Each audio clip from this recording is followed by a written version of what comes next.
ગુરુજીનું શરીર કેમ આટલું લાંબુ એમણે ટકાવી રાખ્યું છે? પ્રશ્નો એવા પૂછે લોકો કે મુક્તિ થવી જોઈએ, તમારા ગુરુજીની મુક્તિ, એમણે કેમ પોતાનું શરીર આટલા બધા 1737 વર્ષ સુધી ટકાવી રાખ્યું છે?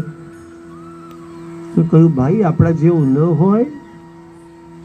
નરસિંહ મહેતાને જાણો છો, આપણા ગુજરાતના સંત, કે આ એમના પદ, એમના પદ તો નથી આવડતા. મારું વનરાવન છે રૂડું, કે વૈકુંઠ નહીં રે આવું. ભક્તિ માર્ગમાં જીવ લાગી જાય પછી મંજિલ ન ગમે, પ્રવાસમાં જ આનંદ હોય. ભક્તિ કરવામાં જે આનંદ છે એ આનંદ ભગવાન મળી જાય એમાં નથી. એ દુનિયાનો રસ ચાખ્યો હોય એને ખબર પડે કે એમાં શું મજા છે. આપણી મુક્તિ થઈ નથી એટલે આપણે ક્યાંક તો અટવાયા જ છીએ. રામ કાજુ કિએ બિनु મોહી કહા વિશ્રામ.